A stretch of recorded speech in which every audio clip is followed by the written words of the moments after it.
ধন্যবাদ স্যার। আমি আজ যে বাজেটের উপরে আলোচনা করতে দাঁড়িয়েছি শুধু স্যার একটি নথি নয়, এটি পশ্চিমবঙ্গের প্রতিটি শিশু, প্রতিটি মায়ের, প্রতিটি প্রবীণ এবং প্রতিটি দরিদ্র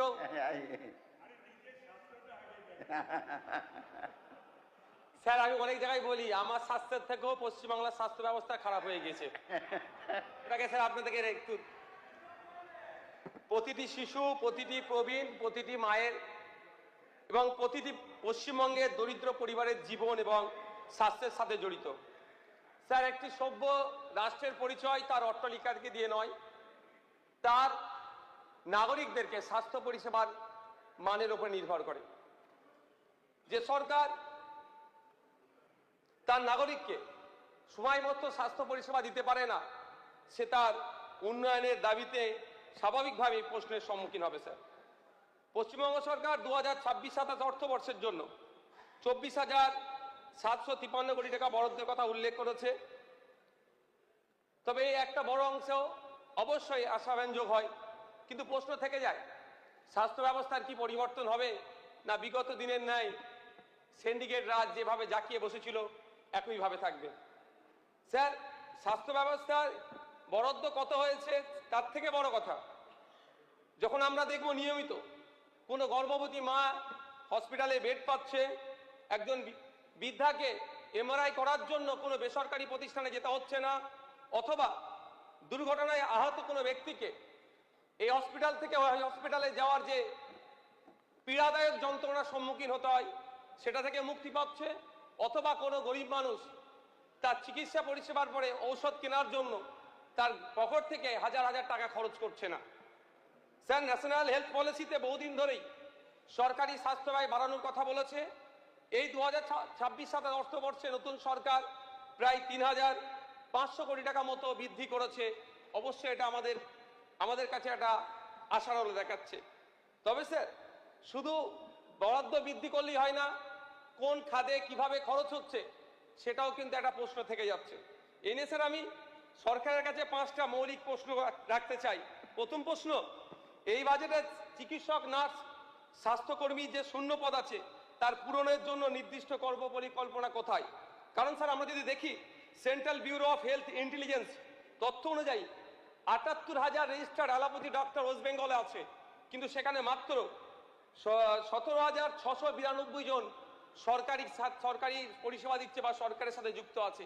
একটা বড় যে ল্যাগ তৈরি হচ্ছে, তথ্য বলছে স্যার নার্স ডক্টর মিলিয়ে ওয়েস্ট বেঙ্গলে প্রায় 65% শর্টেজ আছে, আর স্পেশালিস্ট পোস্টে প্রায় 85% স্যার শর্টেজ আছে। স্যার যদি আমি ডক্টরের রেশিও দেখি, ডক্টর পপুলেশন রেশিও WHO নির্দেশ অনুযায়ী প্রতি 1000 মানুষের একজনের ডক্টর দেখা দরকার, আর আমাদের ওয়েস্ট বেঙ্গলে বিগত 15 বছরের সরকার নীল সাদা রঙের উন্নয়নের বুলি আওড়ে সেখানে পৌঁছে দিয়েছে 1665 জন পৌঁছে একটা মাত্র ডাক্তার। আমাদের ব্যাপক স্যার ঘাটতি আছে। নার্সের ক্ষেত্রে যদি দেখি ওয়ার্ল্ড হেলথ অর্গানাইজেশনের নির্দেশ অনুযায়ী 500 জনের ক্ষেত্রে একটা নার্সের হওয়া দরকার ছিল। আমাদের ওয়েস্ট বেঙ্গলে এই মুহূর্তে 1100 জন মানুষ পিছু একজন করে নার্স, কিন্তু এমন অনেক প্রচুর নার্স আছে যারা তাদের নিজস্ব উদ্যোগে রাজ্যের মধ্যে থেকে বা রাজ্যের বাইরে থেকে পড়াশোনা করেছে, কিন্তু তাদেরকে এখনো তাদের সেই সুযোগ দেওয়া হচ্ছে না। এদিকে কিন্তু নার্স পপুলেশন রেশিও বেড়ে যাচ্ছে। স্যার গত 17 জুলাই একটি Calcutta national medical college and হসপিটালের প্রিন্সিপাল স্যার আমাদের স্বাস্থ্যমন্ত্রী স্যারকে চিঠি করেছেন যে 100 বছরের পুরাতন প্রতিষ্ঠান, ওখানে প্রায় 50% ডক্টরের অনুপস্থিতি সেখানে নাই। এই আমাদের স্যার স্বাস্থ্য ব্যবস্থা, এটার থেকে পরিত্রাণ বাংলার মানুষ পেতে চায়। এর থেকে মানুষ স্বাস্থ্য পরিষেবা যাতে বেটার পায় তার জন্য আমরা স্বাস্থ্যমন্ত্রী তার কাছে আমি আবেদন করব। দ্বিতীয় প্রশ্ন স্যার, জেলা হাসপাতালগুলিকে প্রকৃত অর্থে সুপার স্পেশালিটি পরিষেবায় উন্নতি করার কি পরিকল্পনা আছে? স্যার আমি প্রকৃত অর্থে এই জন্যই বললাম, এমন ঘটনা আছে পশ্চিমবাংলায় এক্সরে মেশিন আছে, টেকনিশিয়ান নাই। টেকনিশিয়ান থাকলে এক্সরে যে প্লেট রিপোর্ট করার জন্য না পেপার আছে না প্লেট আছে, এই দুরবস্থা চলছে। আমাদের সেক্ষেত্রে আমরা আশা করব যে এই সমস্যা থেকে আমরা পরিত্রাণ পাবো। কারণ আমরা বেডের ক্ষেত্রে যদি দেখি WHO নির্দেশনা অনুযায়ী প্রতি 1000 মানুষের জন্য ওয়েস্ট বেঙ্গলে 3 থেকে 5টা বেডের দরকার, সেখানে আমরা বাস্তবিক অর্থে দেখছি পশ্চিম বাংলায় প্রতি 1000 মানুষের জন্য একটা বা একটার একটু বেশি 1.1 বেড হচ্ছে। এই দুরবস্থার মধ্যে দিয়ে স্যার আমাদের স্বাস্থ্য ব্যবস্থা চলছে। স্যার আমার তৃতীয় প্রশ্ন, গ্রামীণ স্বাস্থ্য কেন্দ্রগুলিতে বিশেষজ্ঞ চিকিৎসকের নিশ্চিত করার পদক্ষেপ কি নিয়েছে স্বাস্থ্য দপ্তর? কারণ স্যার দেখছি স্পেশালিস্ট যে পোস্ট আছে 85% স্যার সেখানে শর্টেজ। স্যার আমার চতুর্থ প্রশ্ন, সরকারি হাসপাতালগুলোতে বিনামূল্যে ঔষধ, রোগ নির্ণয় পরিষেবা সম্প্রসারণের লক্ষ্যমাত্রা কি? স্যার পঞ্চম প্রশ্ন, বরাদ্দকৃত অর্থ কোথায় কিভাবে খরচ হচ্ছে তার একটা হোয়াইট পেপার জনসম্মুখে আনা হোক। স্যার পরিশেষে, যেহেতু আমার সময় স্বল্প, স্যার আমি দুটো স্যার ডিমান্ড রাখবো। প্রথম ডিমান্ড হচ্ছে স্যার কেন্দ্রীয়ভাবে রেফারেল সিস্টেম করা হোক।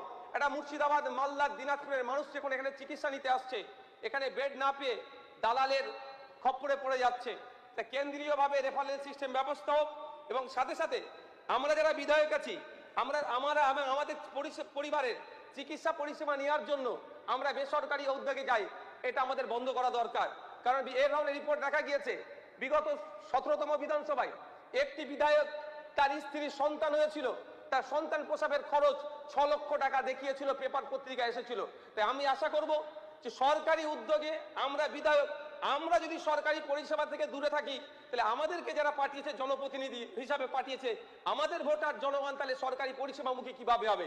তাই এই বিষয়টি থাকবে স্যার।